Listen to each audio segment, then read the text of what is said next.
Good morning and welcome to Cimarron County No Man's Land Part 2. Have a beautiful morning here just outside of Kenton, Oklahoma, and hopefully have a little better luck today than we did in Part 1. But yeah, we're going to try to explore the maybe like southwestern part of the county, a little bit of this area since we weren't able to in the first part, and then start heading more towards the central and eastern part later in the day.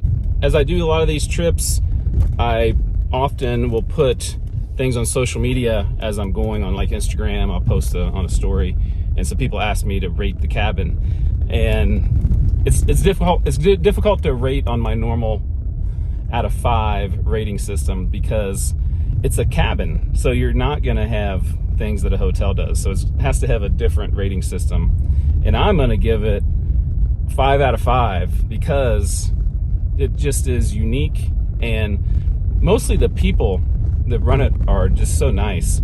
So it was a couple named Bobby and Jane, and they own a few different kind of, places to stay here in Kenton. And I mean, they're just like the nicest people you could imagine. I think they've been married there for like 60 years. And for the experience of meeting them and chatting with them alone is great. They actually just called a guy for me that is going to open the museum up here in Kenton. And so I'm going to get to see that museum, and I didn't get to see that last time I was here.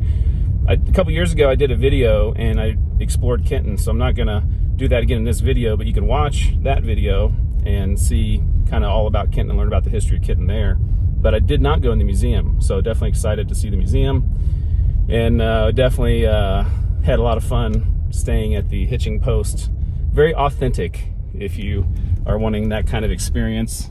It's not going to be a room at the Marriott, but it was very cool and I really enjoyed it. And the best part was hanging out with Bobby and Jane. So I just came from that way. That's where Kenton is. That's where we're heading next. And they have, it's a dinosaur area. They have a replica of a dinosaur bone. Not the real thing, but a replica. One of those roadside attractions that it's interesting that they made something like that.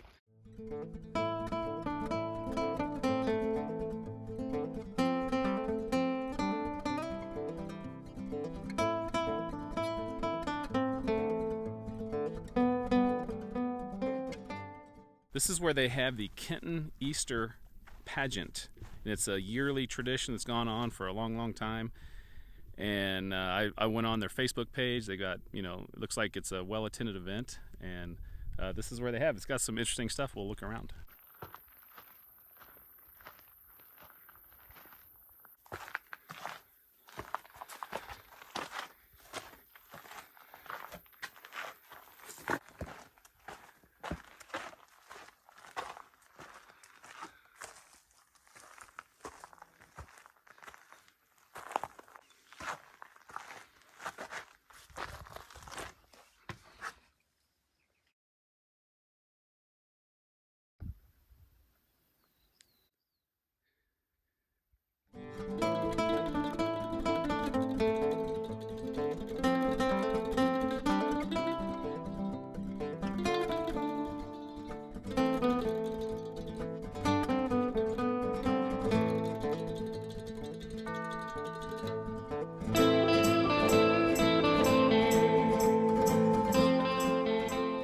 I've lived here about 4 years full-time. I've had some ground here before. My dad lived here and actually ran this museum, and there's no place else like this in the United States that I know of. It's kind of like stepping back in time, and it's interesting seeing people come in that live in a more populated area, but we love life here. It's very remote to a lot of people, but we love it. It's like we're back in time in a lot of respects. It's a very unique part of Oklahoma. I mean, when you get out here and you see the landscape and the geography and the history, just no man's land in general is very interesting if you do the research on it. But you get out here to the dry Cimarron and it's just got a completely different feel. So I would encourage anybody to come out and just take a look, see the rock formations, see the dinosaur tracks, see the cliff drawings and stuff from ancient people. Very, very interesting part of the state of Oklahoma. And if they want to come see the museum, you're the guy they contact. I would be the person. Yes, just my name's on the door, and call, and I'll come and help however I can. Well, thanks for showing me around, and really enjoyed visiting Kenton, Oklahoma. Well, thank you for coming. It's been a pleasure having you. Had a really great morning visiting with Ty there at the Kenton Museum. That was great. It was, nice to meet someone who lives here that obviously cares about the museum and the history of the area. And we talked for a long time, so it was nice. I definitely recommend stopping by and giving Ty a call to check out the museum and just to meet him. That's part of the, I think, attraction to coming here. I also stopped by the Merc, which is the little business there in the town, and had a breakfast sandwich and talked to the lady running that, and she said it was tough, keeping it open. It's been open for about a year. Last time I came, it was closed, and she said that it's been tough. She's almost had to close it down. So if you come to Kenton, make sure you stop by the Merc, get a sandwich, and help keep her in business.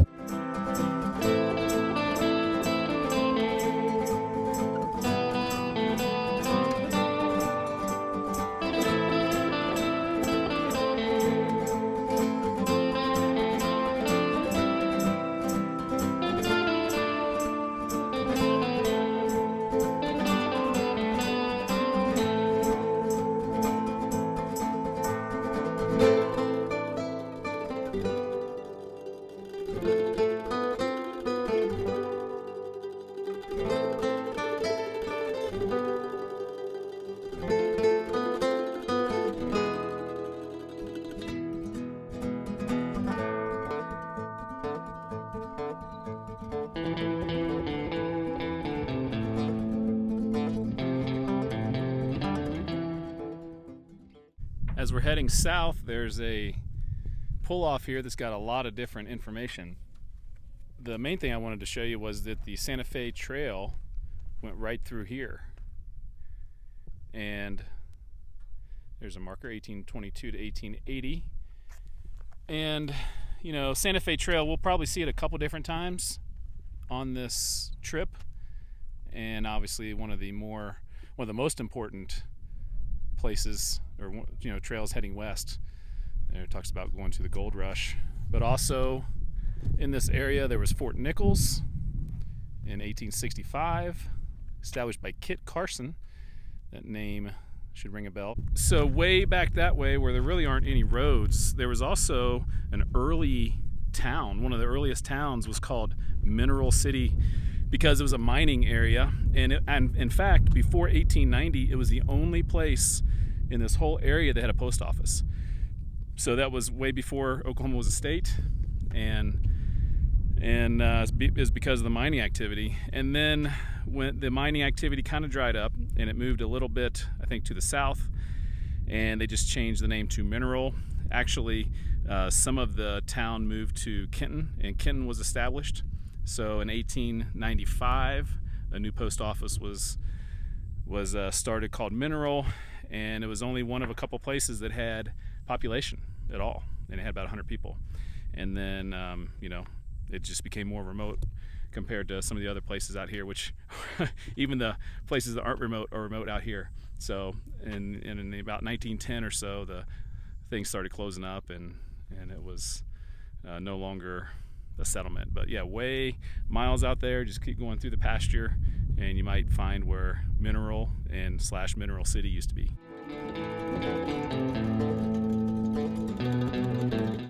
As we head down and around and reconnect with the Santa Fe Trail, we come to Autograph Rock.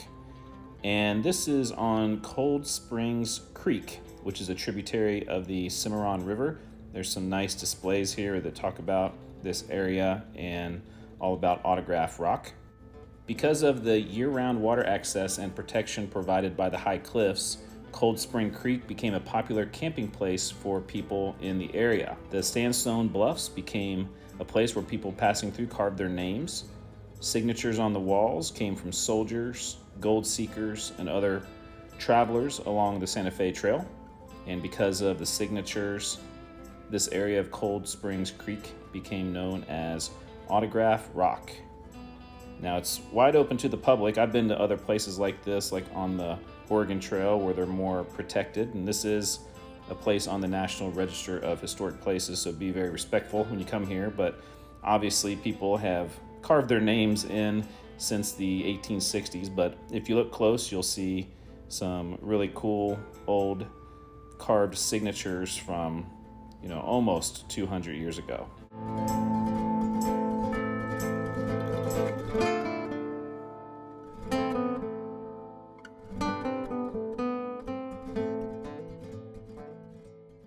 It's about 6 miles that way to New Mexico. And this is a ghost town. There is a church here. There's a couple old buildings. Post office started when Oklahoma became a state in 1907 and then lasted till 1963. So, one of the more recent closures, even though 60 years ago, when you look at, there were so many post offices way back in the day that aren't around anymore. So still definitely a couple cool old buildings here to see.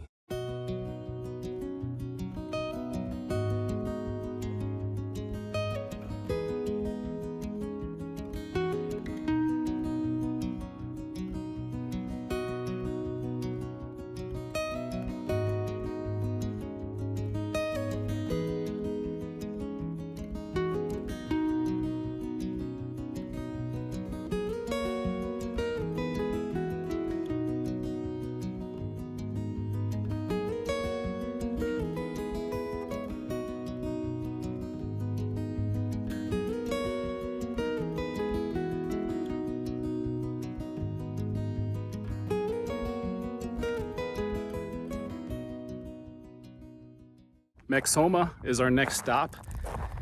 Named that because obviously of its proximity to New Mexico, which is just right down the road here. And there's a church and a cemetery, and I don't know, maybe a couple houses down the way, but not much here. Had a post office from 09 to 42, and don't think it was very big. There is a cemetery behind the church, and very small cemetery. So yeah, I've been on this road here, same road that Wheeless was on, and there hasn't been a single car go either way since I've been out here exploring. So I guess that might tell you why Mexhoma is a ghost town.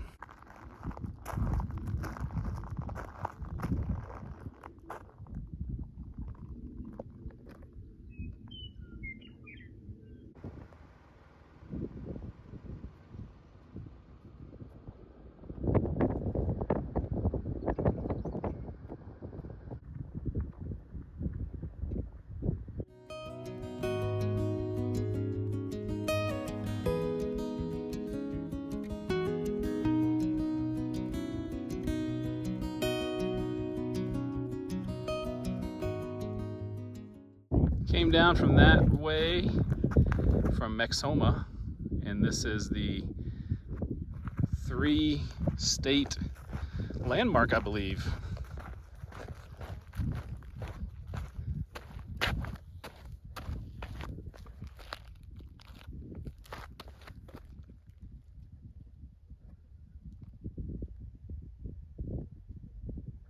So this is Texas, right there.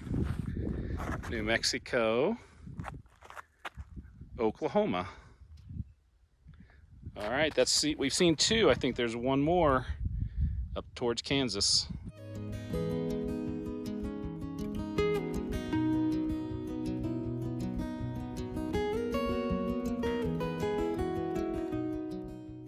Felt is one of the few places in Cimarron County that has a post office, and it's not an incorporated town, but it does have a post office. I was talking to Bobby and Jane where I stayed last night, and they were talking about places.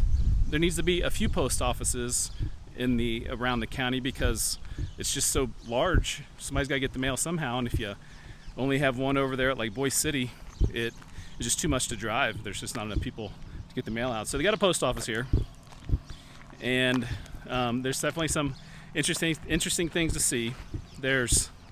It started in the 1920s when the railroad came through here.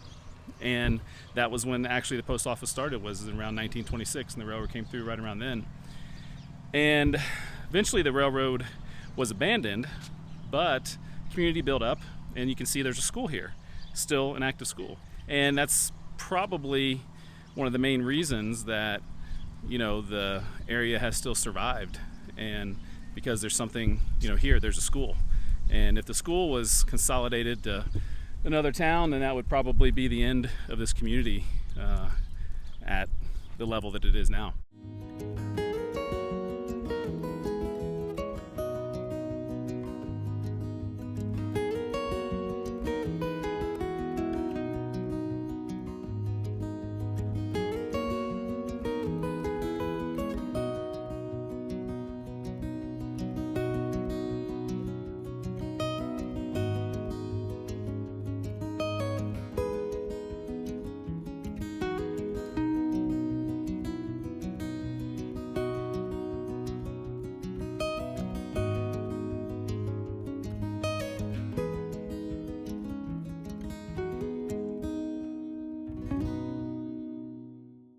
So there's an auditorium right here, small little auditorium for a, you know, tiny school. And if you're ever wondering what one of those places looks like on the inside, well, you're in luck today. So one of the nice residents of the community here let me in. So let me show you around inside the gymnasium auditorium of Felt School.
I was looking at a cemetery map, and this is supposed to be Wilkins Cemetery.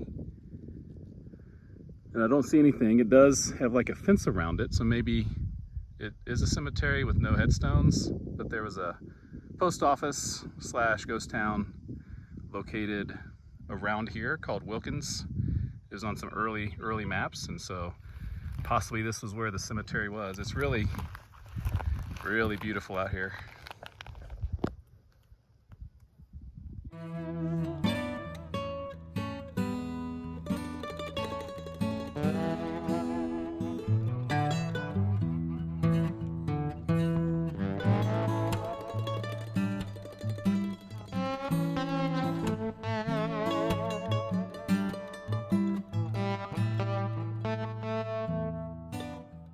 We pulled off at a little rest area here on the highway. This is 287, 385, and 3. I guess there's 3 different roads that have combined here. And it's the same kind of display about the Santa Fe Trail as earlier today when we were a little more west over by Kenton. A little more worn out over here, maybe a little busier area. But yes, the Santa Fe Trail went right through here. And I tried to go over to a place that said like Flag Spring, that was a campsite, and I saw it on Google Maps, and I got over there, and the road just was not it was not a road for a vehicle. Maybe like some sort of four-wheeler or something like that you could take over there. But so unfortunately couldn't get over there. This is the closest I can get. I think it goes straight through over this railroad and then over that way. And the railroad was why, you know, the Santa Fe Trail ended up you know, not being needed anymore, because the railroad ended up going west. And certainly this was an area that would have been interesting to see those pioneers going through here and what they thought of this part of the United States, which wasn't even the United States yet. So anyways, I'm gonna stay down in Boise City tonight and gonna get a hotel there, and we've got one more day to check out more of the eastern part of the county. Today was interesting. Really enjoyed chatting with Ty up in Kenton, and staying at the Hitching Post and finding some ghost towns. Those were some interesting places, and if anybody knows about some history of those areas, please put it in the comments. So yeah, definitely we'll be excited to check out the eastern part of the county tomorrow, and we'll see you in the next video. Thanks for watching this video about Cimarron County, Oklahoma. If you like this video, there are several ways to support the channel. You can donate by hitting the thanks button under the video, or purchase Travel with the Wiseguy merchandise. In the description of the video is a link to my website where you can learn more about the channel and sign up for my newsletter. And if you aren't interested in any of that, I'm just happy you took a few minutes out of your day to watch this video and learn a little bit about the history of Cimarron County. And now on to the outtakes. Hey buddy.